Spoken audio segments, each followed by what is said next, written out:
The issue of Mayor Giuliani has come up here in this chamber a lot. We thought it would be appropriate now to turn to that issue. The role of the president's lawyer, his private counsel in this proceeding. I would like to yield my time, Mr. Chief Justice, to Jane Serene Raskin.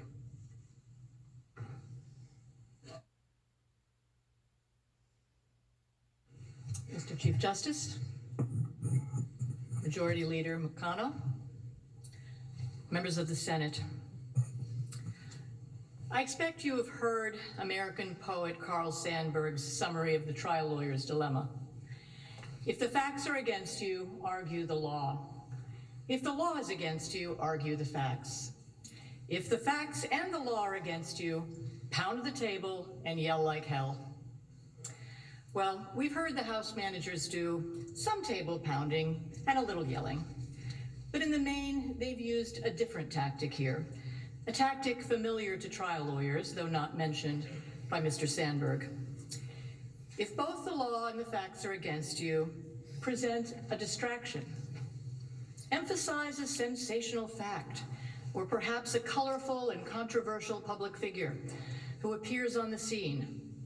Then distort certain facts, ignore others, even when they're the most probative, make conclusory statements, and insinuate the shiny object is far more important than the actual facts allow.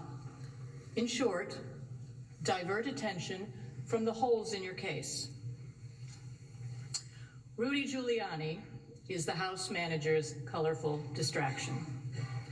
He's a household name, legendary federal prosecutor who took down the mafia, corrupt public officials, Wall Street racketeers, crime-busting mayor who cleaned up New York and turned it around, a national hero, America's mayor after 9/11, and after that, an internationally recognized expert on fighting corruption. To be sure, Mr. Giuliani has always been somewhat of a controversial figure for his hard-hitting, take-no-prisoner approach. But it's no stretch to say that he was respected by friend and foe alike for his intellect, his tenacity, his accomplishments, and his fierce loyalty to his causes and his country. And then, the unthinkable. He publicly supported the candidacy of President Trump, the one who was not supposed to win. And then, in the spring of 2018, he stood up to defend the president, successfully it turns out, against what we all now know as the real debunked conspiracy theory, that the Trump campaign colluded with Russia during the 2016 campaign. The House managers would have you believe that Mr. Giuliani is at the center of this controversy. They've anointed him the proxy villain of the tale, the leader of a rogue operation. Their presentations were filled with ad hominem attacks and name-calling.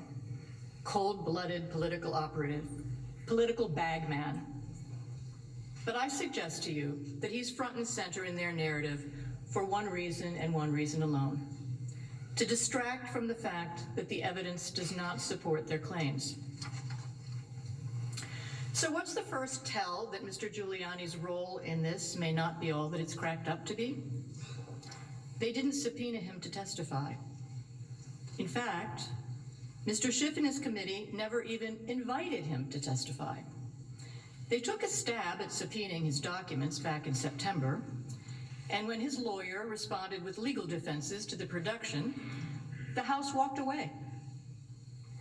But if Rudy Giuliani is everything they say he is, don't you think they would have subpoenaed and pursued his testimony? Ask yourselves, why didn't they? In fact, it appears the House committee wasn't particularly interested in presenting you with any direct evidence of what Mayor Giuliani did or why he did it. Instead, they ask you to rely on hearsay, speculation, and assumption, evidence that would be inadmissible in any court. For example, the House managers suggest that Mr. Giuliani, at the president's direction, demanded that Ukraine announce an investigation of the Bidens and Burisma before agreeing to a White House visit. They based that on a statement to that effect by Ambassador Sondland. But what the House managers don't tell you was that Sondland admitted he was speculating about that. He presumed that Mr. Giuliani's requests were intended as a condition for a White House visit. Even worse, his assumption was on third-hand information. As he put it, the most he could do is repeat what he heard through Ambassador Volker from Giuliani, whom he presumed spoke to the president on the issue. And by the way, as Mr. Purpura has explained, the person who was actually speaking to Mr. Giuliani, Ambassador Volker, testified clearly that there was no linkage between the meeting with President Zelensky and Ukrainian investigations. The House managers also make much of a May 23rd White House meeting during which the president suggested to his Ukraine working group, including Ambassadors Volker and Sondland, that they should talk to Rudy. The managers told you that President Trump gave a directive and a demand that the group needed to work with Giuliani if they wanted him to agree with the Ukraine policy they were proposing. But those words, directive and demand, are misleading. They misrepresent what the witnesses actually said. Ambassador Volker testified that he understood, based on the meeting, that Giuliani was only one of several sources of information for the president. And the president simply wanted officials to speak to Mr. Giuliani because he knows all these things about Ukraine. As Volker put it, the president's comment was not an instruction, but just a comment. Ambassador Sondland agreed. He testified that he didn't take it as an order, and he added that the president wasn't even specific about what he wanted us to talk to Giuliani about. So, it may come as no surprise to you that after the May 23rd meeting, the one during which the House managers told you the president demanded that his Ukraine team talk to Giuliani, neither Volker nor Sondland even followed up with Mr. Giuliani until July. And the July follow-up by Mr. Volker happened only because the Ukrainian government asked to be put in touch with him. Volker testified that President Zelensky's senior aide, Andriy Yermak, approached him to ask to be connected to Mr. Giuliani. House Democrats also rely on testimony that Mayor Giuliani told Ambassadors Volker and Sondland that, in his view, to be credible, a Ukrainian statement on anti-corruption should specifically mention investigations into 2016 election interference and Burisma. But when Ambassador Volker was asked whether he knew if Giuliani was, and these are his words, conveying messages that President Trump wanted conveyed to the Ukrainians, Volker said that he did not have that impression. And he believed that Giuliani was doing his own communication about what he believed he was interested in.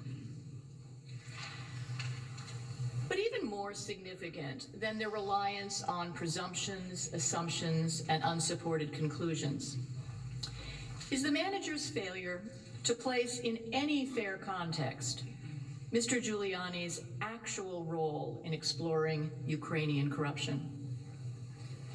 To hear their presentation, you might think that Mayor Giuliani had parachuted into the president's orbit in the spring of 2019 for the express purpose of carrying out a political hit job. They'd have you believe that Mayor Giuliani was only there to dig up dirt against former Vice President Biden because he might be President Trump's rival in the 2020 election. Of course, Mr. Giuliani's intent is no small matter here. It's a central and essential premise of the House manager's case that Mr. Giuliani's motive in investigating Ukrainian corruption and interference in the 2016 election was an entirely political one, undertaken at the president's direction. But what evidence have the managers actually offered you to support that proposition? On close inspection, it turns out virtually none. They just say it over and over and over. And they offer you another false dichotomy. Either Mr. Giuliani was acting in an official capacity to further the president's foreign policy objectives, or he was acting as the president's personal attorney, in which case they conclude, ipsy dixit, his motive could only be to further the president's political objectives. The House managers then point to various of Mr. Giuliani's public statements in which he is clear and completely transparent about the fact that he is indeed the president's personal attorney. There you have it.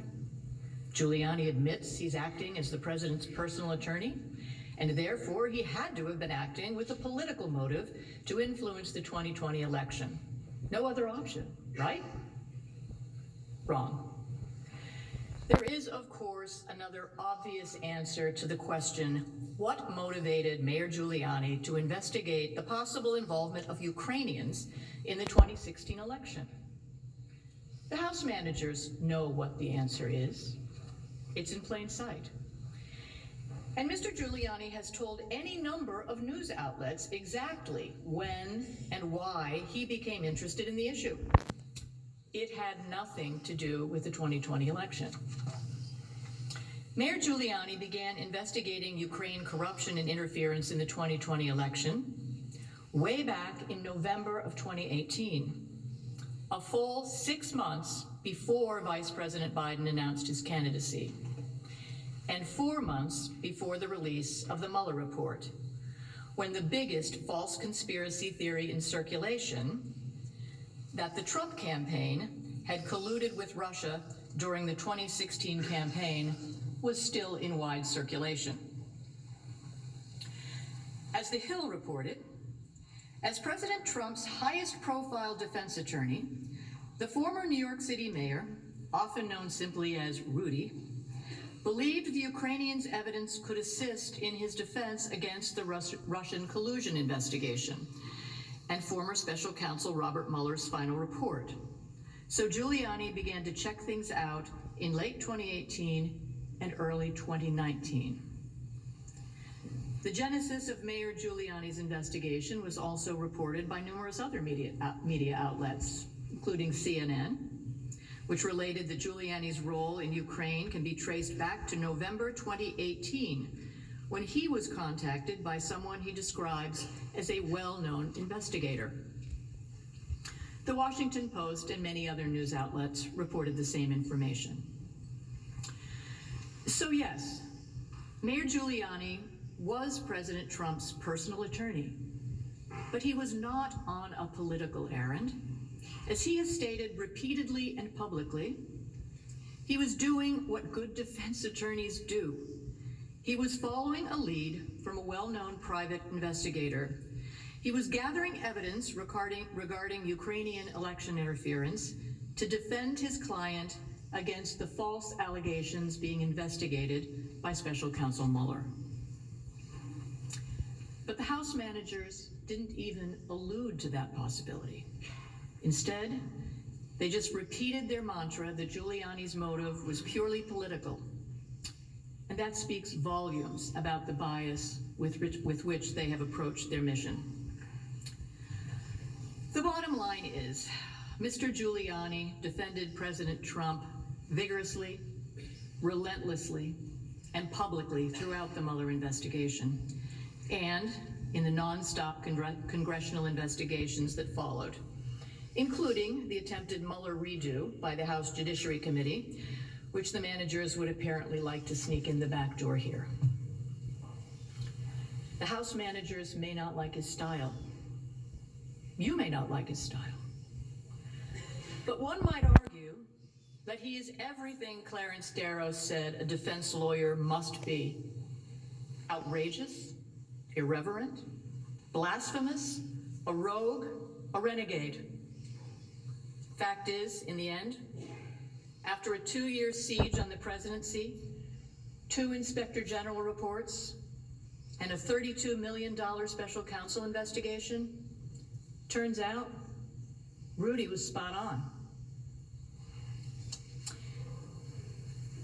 Seems to me, if we're keeping score on who got it right, on allegations of FISA abuse, egregious misconduct at the highest level of the FBI, alleged collusion between the Trump campaign and Russia, and supposed obstruction of justice in connection with the special counsel investigation, the score is Mayor Giuliani 4, Mr. Schiff 0. But in this trial, in this moment, Mr. Giuliani is just a minor player, that shiny object designed to distract you. Senators, I urge you most respectfully, do not be distracted. Thank you, Mr. Chief Justice. I yield back to Mr. Secular.